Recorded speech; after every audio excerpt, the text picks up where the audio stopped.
Biblia explicada, un recorrido diario por las Sagradas Escrituras. Hoy, en nuestro recorrido explicativo por las Sagradas Escrituras, hemos llegado al capítulo número 20 del segundo libro de Crónicas y seguimos con el reinado de Josafat. Un hombre que cometió errores, que Dios le libró de la muerte, que lo reprendió a través de un profeta, que hizo una reforma después de esa reprensión y colocó a hombres, jueces y sacerdotes en diferentes partes del pueblo para instruir al pueblo en fidelidad a Dios.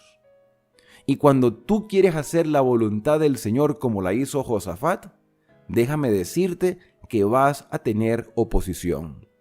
Cuando Asa, padre de Josafat, hizo una reforma, fue invadido por etíopes y Asa confió en el Señor y Dios le protegió y le dio una grande victoria. Pero Asa después se descuidó y cometió errores un poco más graves. No aceptó reprensión. Josafat aceptó la reprensión, hizo la reforma, mantuvo un liderazgo dispuesto a que el pueblo hiciese todo lo que Dios solicitaba y recibió oposición. Y de eso trata el capítulo 20, de la oposición y de los conflictos que tuvo que enfrentar Josafat por ser fiel a Dios. Tuvo que enfrentar los ataques del enemigo. Y dice el versículo 1 que después de estas reformas, de estos cambios, de este mejoramiento, de esta estructura de administración para instruir al pueblo, los moabitas, que no estaban muy lejos de Judá, y los amonitas se confabularon, se unieron con algunos maonitas y vinieron en guerra contra Josafat. Avisaron a Josafat: viene contra ti una gran multitud de la otra parte del mar y de Siria, y ya están en Hasezón Tamar, que es en Gadi. Le avisaron a Josafat: tenemos problemas. ¿Por qué Dios permite los problemas? Si estamos siendo fieles, ¿por qué Dios permite las adversidades? Si estamos tratando de hacer su voluntad, ¿por qué a los demás que están violando los mandamientos de Dios, que viven en placeres, complaciéndose a sí mismos, que viven en egocentrismo, aparentemente les va bien? Y nosotros que queremos hacer la voluntad del Señor y que estamos batallando contra nosotros mismos, entonces recibimos ataques directos para desanimarnos. La respuesta es porque estamos en un conflicto. Y Satanás no va a atacar a los que ya tiene en su poder. Más bien los va a hacer sentir que están protegidos. Pero las consecuencias tarde o temprano llegarán. Su cuerpo les pasará la factura por su desorden. Y Satanás, cuando ya los tenga ganados y lleguen al punto sin retorno, seguramente les quitará la vida como ha hecho en otras oportunidades. Así que si tú te has preguntado por qué Dios permite la adversidad, es porque detrás de un conflicto vendrá también una victoria. Solo tenemos que aprender a confiar en el Señor. ¿Qué hizo Josafat cuando se le informó del problema que tenía alrededor porque otras naciones se confabularon, se aliaron y se unieron para atacar al pueblo de Judá? Dice el versículo número 3 que Josafat tuvo temor, que es lo normal, que tenga miedo, que esté preocupado. Si tú tienes adversidades y no te preocupas, pues algo también está pasando en nuestra mente. ¿Por qué no te preocupas? ¿Por qué no reaccionas? ¿Por qué eres tan indiferente a las adversidades? Entonces, ahí hay un problema también, si hay indiferencia. Una cosa es confiar en el Señor y otra muy diferente es ser indiferente a las cosas que están pasando a nuestro alrededor. Desentendido, no podemos ser desentendidos. Y Josafat no era desentendido, él sintió temor como cualquier ser humano, pero tomó la decisión de humillarse ante Dios de buscar a Dios en oración, y dice que consultó al Señor e hizo pregonar en todo el pueblo de Judá ayuno para que de esa manera Dios pudiese dar la respuesta y Dios pudiese mostrar su poder y Dios pudiese darle alivio al pueblo de Judá. Ayuno. No es la primera vez que se menciona el ayuno en la Escritura. Tampoco será la última. Pero quiero hacer énfasis en manera especial acerca del ayuno, de la importancia de abstenerse de cosas incluso que son beneficiosas para nuestra vida, como lo es el alimento. El alimento es un don de Dios que lamentablemente se ha pervertido. La mayoría de los seres humanos come 3 veces al día. Lo ideal es que comamos 2. La situación económica de muchos solo les permite comer 1 vez al día. Hay personas que están pasando muchas necesidades. Pero en general, el pueblo de Dios puede decir: no he visto justo desamparado, ni su simiente que mendigue pan, y Dios provee. Y lo que nosotros introducimos en nuestro cuerpo debe ser para la restauración de nuestro organismo, no para perjudicarlo. Por eso es importante que hagamos una reforma en nuestra alimentación. Pero si estás pasando por un problema grave, que no sabes cómo solucionarlo, estás pasando por un problema espiritual, tu iglesia está siendo zarandeada, tu familia está siendo atacada por el enemigo, tienes conflictos con tus hijos, tienes problemas con tu pareja, tienes problemas económicos, la recomendación de la Escritura es buscar a Dios en oración y en ayuno, en abstenernos de cosas incluso que son necesarias e importantes para buscar a Dios en oración y decir: Señor, estoy tan preocupado que no puedo digerir alimento. Necesito, Señor, que tú me escuches y me des respuesta ante este problema. El ayuno se puede hacer en cualquier momento y en cualquier circunstancia con un propósito definido. Pero el ayuno implica no solo abstenernos de alimento, sino de todas aquellas cosas que nos separan de Dios porque estás preocupado.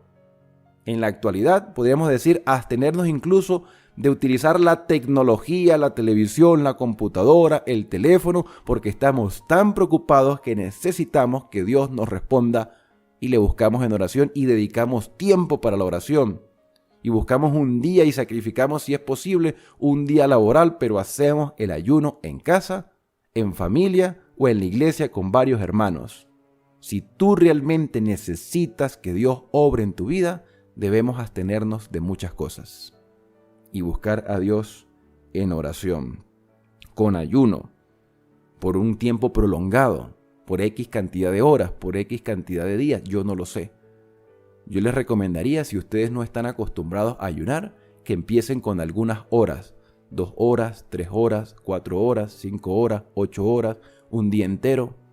Recuerden que también el ayuno debe ser bien preparado espiritualmente, físicamente, psicológicamente, porque si tú no estás acostumbrado a dejar de comer un día, puede afectarte. Entonces hay que ir preparando ayunos cortos, progresivos, y ya puedes hacer un ayuno más amplio. No vayas a hacer un ayuno de 40 días de golpe porque te vas a morir.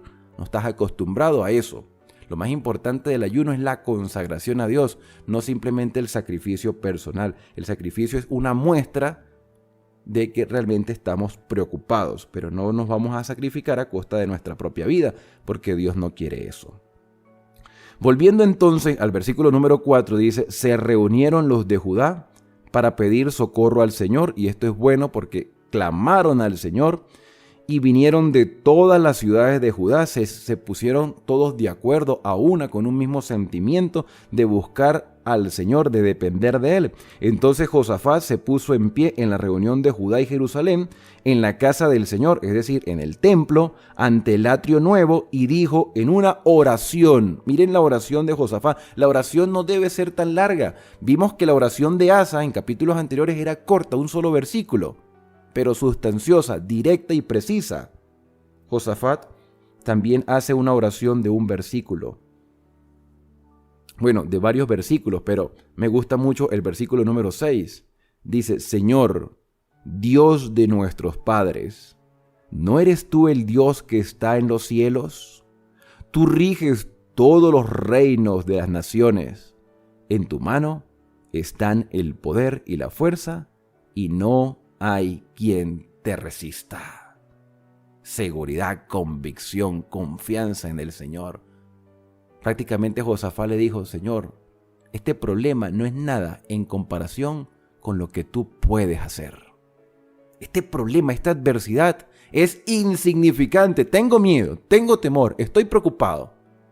Pero este problema no es nada porque tú eres el Todopoderoso. Tú habitas en el cielo. No hay nada que pueda hacer el hombre para afectarte a ti en la toma de tus decisiones y en tus acciones. Versículo número 7. Dios nuestro, ¿no echaste tú a los habitantes de esta tierra delante de tu pueblo Israel y la diste para siempre a los descendientes de Abraham, tu amigo? Josafat está citando la historia pasada porque la conocía y reclama las promesas del Señor. ¿No fuiste tú el que nos diste estos territorios? ¿No fuiste tú, hoy podríamos decir, no fuiste tú, Señor, el que nos sacó del pecado? ¿No fuiste tú el que nos libró de la muerte en muchas oportunidades? Así como ayudaste a tu pueblo en el pasado, así como le prometiste a tu hijo Abraham y como hiciste la promesa a todos tus siervos fieles. Pero él menciona a Abraham porque esto era muy importante para ellos, recordar las promesas. Y llama a Abraham, lo llama amigo, tu amigo. Ellos han habitado en ella, hablando de la tierra de Canaán, y han edificado aquí un santuario a tu nombre, diciendo: si nos viene algún mal, o espada, o castigo, o peste, o hambre, nos presentamos ante esta casa ante ti, porque tu nombre está en ella, y en nuestra tribulación clamaremos a ti, y tú nos oirás y nos salvarás. Aquí Josafat está citando las palabras de Salomón en la dedicación del templo. Hermanos, cuando tú tienes una adversidad, ¿qué es lo primero que haces? Vamos a ser sinceros. ¿Buscas a Dios en oración? ¿Te abstienes? ¿Dedicas tiempo para ayunar? ¿Vas y te congregas a la iglesia? ¿O te quedas en tu casa acostado, deprimido porque no sabes qué hacer? Muchas personas en la adversidad, y esa parte yo no la entiendo, pero muchas personas en la adversidad deciden apartarse de Dios. Muchas personas en los problemas deciden no volver a la iglesia. No entiendo por qué. Y cometen errores y se equivocan, y en lugar de reformar su vida con la ayuda del Espíritu Santo, entonces se quedan desanimados en su hogar. Debemos buscar a Dios, tanto en los problemas como en las victorias, pero nunca debemos dejar de confiar. Y dice Josafat en el versículo 10, ahora pues aquí están los amonitas, los moabitas y los del monte de Seir, por cuya tierra tú no quisiste que pasara Israel cuando venía de Egipto, sino que se apartasen de ellos y no los destruyese. Mira cómo nos pagan, gente desagradecida, vienen a echarnos de tu heredad que tú nos diste a poseer. Dios nuestro, ¿no los juzgarás tú? Porque en nosotros no hay fuerza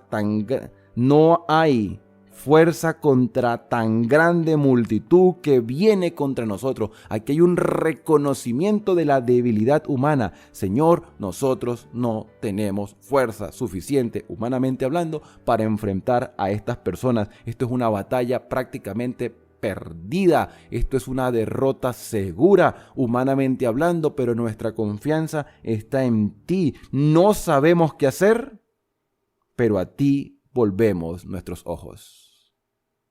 Y aquí viene una aplicación para nuestra vida. ¿No sabes qué hacer? La respuesta es: busca al Señor y Él solucionará tu problema. Todo Judá estaba en pie ante el Señor, con sus esposas, sus hijos y sus niños. Estaban todas las familias, todos, no solamente los líderes, todos estaban allí.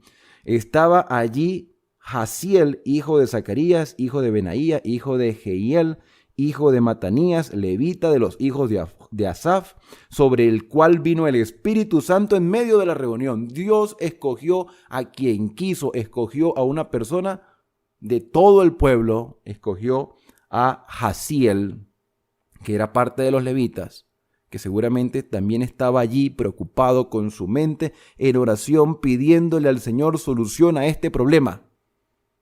Y Dios derramó su espíritu sobre uno de ellos, sobre Jaziel, y dijo: oíd Judá todo, vosotros habitantes de Jerusalén, y tú, rey Josafat, el Señor os dice así: no temáis ni os amedrentéis ante esta gran multitud, porque la guerra no es vuestra, sino de Dios. Qué maravilloso verso. Lo tengo marcado. Márcalo tú también en tu Biblia. Vamos a repetirlo. No temáis ni os amedrentéis ante esta gran multitud, porque la guerra no es vuestra, sino de Dios. En este conflicto cósmico, el Señor nos garantiza la victoria, porque la guerra no es nuestra, le pertenece al Señor. Él tiene el control de todas las cosas, y Dios utilizó a un hombre de la congregación, a un levita, que quizás a la vista de muchas personas pasaba inadvertido. Y Dios puede hablarnos de muchas maneras, a través de cualquier persona, a través de un consejo, una declaración, un mensaje. Por eso es importante no dejar de congregarnos. Por eso es importante ir a la iglesia, compartir con los hermanos que están viviendo la misma experiencia que tú y están teniendo las mismas luchas que tú y van a lograr la misma victoria, porque tenemos la confianza plena en el Señor. Aquí vemos a un pueblo de Israel reunido, madres, hijos, ancianos, jóvenes, padres, jefes de familia, todos reunidos, y Dios habló a través de un hombre. Un hombre que quizás no era muy relevante, pero era un hombre espiritual, y Dios habló y le dio seguridad al pueblo de Israel y dijo: mañana descenderéis contra ellos, ellos subirán por la cuesta de Cis y los hallaréis junto al arroyo antes del desierto de Jeruel. No tendréis que pelear, no tendréis que batallar en esta ocasión. Apostaos, quedad quietos y ved la salvación que el Señor os dará. Aquí hay confianza. Alguien podría decir en el pueblo: pero qué locura, ¿cómo nos vamos a quedar quietos? Nos van a matar. Porque siempre hay una persona que está lista para desanimarnos. Pero el escritor no hace mención sobre nadie que quisiese desanimar, porque él quería animar al pueblo. Y aquí se hablan de las cosas que son correctas. Y ellos escucharon la voz del Señor. Ahora tenían que decidir obedecer y confiar, o desobedecer y esperar los resultados de su desconfianza. Pero el mensaje era claro: quédense quietos, confíen en el Señor logrará la victoria, ustedes van a ver la salvación. Judá y Jerusalén, no temáis, les repite, ni desmayéis. Subid mañana contra ellos, que el Señor está con vosotros. Y ese mensaje también es para ti y para mí. El Señor está con nosotros. Entonces Josafat se inclinó rostro a tierra, y todo Judá y los habitantes de Jerusalén se postraron ante el Señor y adoraron. Fueron agradecidos. Los levitas, hijos de Coat y de Coré, se levantaron para alabar al Señor, el Dios de Israel, con fuerte y alta voz. Cuando se levantaron por la mañana, salieron por el desierto de Tecoa, y mientras salían, Josafat se puso en pie y dijo: oídme, Judá y habitantes de Jerusalén, creed al Señor vuestro Dios y estaréis seguros.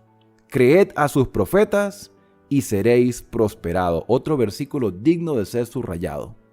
Versículo número 20. Creed al Señor vuestro Dios. ¿Tú crees? ¿Tú estás confiando en Dios el día de hoy? ¿Crees? El consejo de este día es: cree al Señor vuestro Dios y estaréis seguros. Cree a sus profetas. Dios habla a través del espíritu de profecía. Dios habla a través de sus siervos. Cree en sus profetas que han dado buen testimonio y que guardan los mandamientos de Dios, y seréis prosperados. Hermanos, préstele atención a este consejo del versículo 20. Márquelo. Confía en el Señor, cree en sus profetas verdaderos y seremos prosperados. Y después de consultar con el pueblo, puso a algunos a cantar y alabar al Señor. En medio del problema, cantaban. En medio de la dificultad, alababan a Dios, porque habían puesto su confianza en el mensaje que Dios había enviado a través de un hombre que ni siquiera le prestaban atención, pero el Espíritu de Dios obró en él. La gente confió que era un mensaje que venía de parte del Todopoderoso y cantaban. Cuando vengan los problemas a tu vida, canta, alaba al Señor. Mientras el ejército salía, ellos cantaban y decían: da gracias al Señor porque su amor es para siempre. Esto es confianza. Cuando empezaron a entonar cantos de alabanza, el Señor puso emboscada contra Amón, contra Moab y contra el monte de Seir. ¿Puede haber algo más poderoso que la oración y el canto? Cuando tú pones tu confianza en el Señor, cuando cantas, adoras, oras, ayunas y pones tus manos y pones tu vida en las manos del Señor, el Señor obrará. Seir, que venía contra Judá, entre todos a ellos, Amón, Moab y todos ellos se mataron unos a otros, y los de Amón y Moab se levantaron contra los del monte de Seir hasta matarlos y destruirlos, y cuando acabaron los del monte de Seir, cada cual ayudó a destruir a su compañero. ¿Por qué se mataron entre ellos? ¿Por qué decidieron aliarse y después destruirse unos con otros? Porque ellos no tenían temor de Dios. Eran egoístas, egocéntricos, materialistas. Seguramente hubo un pequeño conflicto allí y decidieron entonces pelear unos con otros, y Dios permitió esa confusión. Cuando los de Judá llegaron a la atalaya que mira al desierto, vieron que la multitud yacía en tierra, todos muertos, ninguno había escapado. Josafat y su pueblo fueron a los despojos y hallaron muchas riquezas, porque las personas se mataron entre ellos y dejaron todo, así como vestidos, piedras preciosas, alhajas que tomaron para sí, más de lo que podían llevar, tanto que durante 3 días duró el despojo. Al cuarto día se juntaron en el valle de Beraca, donde alabaron al Señor. Por eso lo llamaron así, que significa, Valle de Beraca significa Valle de la Bendición hasta el día de hoy. Y todo Judá y Jerusalén y Josafat al frente volvieron con gozo a Jerusalén, porque el Señor les alegró con la victoria sobre sus enemigos. Entraron en Jerusalén, en la casa del Señor, con salterios, con arpas, con bocina, y el pavor, el temor, el respeto de Dios se apoderó de todos los reinos de aquellos países cuando oyeron que el Señor había peleado contra los enemigos de Israel. ¿Quién fue a la batalla? Dios mismo. ¿Quiénes fueron testigos de la victoria? El pueblo de Israel. Y eso hoy también se nos enseña a nosotros. Confía en el Señor y Él logrará las victorias. Y nosotros seremos testigos de todo lo que el Señor hará. Y el reino de Josafat tuvo paz porque su Dios le dio reposo en todas partes. Con este versículo 30 pudiéramos terminar la historia. Y aquí ya hemos sacado varias lecciones importantes. Pero el capítulo continúa. Dice el versículo 31, así reinó Josafat sobre Judá. De 35 años era cuando comenzó a reinar, era joven, un adulto joven, y reinó 25 años en Jerusalén. Su madre fue Azuba, hija de Sili, y anduvo en el camino de Asa, su padre, sin apartarse de él, a pesar de que Asa cometió errores. Las cosas buenas que Asa hizo, Josafat las repitió y las amplió, haciéndolo recto ante los ojos del Señor. Con todos los lugares altos no fueron quitados, y el pueblo aún no había enderezado su corazón, pero se estaban encaminando. No habían enderezado su corazón al Dios de sus padres. Los demás hechos de Josafat, los primeros y los últimos, están escritos en los anales de Jehú, hijo de Ananí. Ya habíamos hablado de este Jehú, hijo de Ananí, que era un profeta, mencionados en el libro de los reyes de Israel. Pasadas estas cosas, Josafat, rey de Judá, tuvo amistad con Ocosías, rey de Israel, que era dado a la impiedad. Parece ser que esa afinidad que tenía todavía con los reyes de Israel no se había terminado por completo, o sea, porque se había emparentado con ellos, pero había cierta distancia. Se trataban bien, pero ya Josafat había aprendido a no comprometerse en campañas que fueran en contra de la voluntad del Señor. Se asoció con él para construir navíos que fuesen a Tarses, y lo construyeron en Esión-Geber. Entonces Eliezer, hijo de Dodaba, de Maresa, profetizó contra Josafat diciendo: por cuanto te has aliado con Ocosías, el Señor destruirá tus obras. O sea, él no se relacionaba plenamente, pero decidieron hacer estos barcos juntos.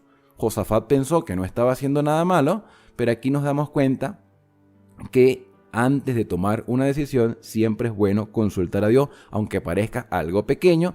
Y Dios no dejó sin advertencia a Josafat y le dijo: este proyecto no va a funcionar. O sea, no afectó a Josafat directamente, porque Josafat era un hombre que tenía respeto a Dios, pero los planes de la construcción de estos navíos no se les dio. Cuando hay cosas que tú hagas, creas empresas o tienes algunos proyectos y no se te dan, pregúntale al Señor por qué no se te dieron y cuál es su voluntad.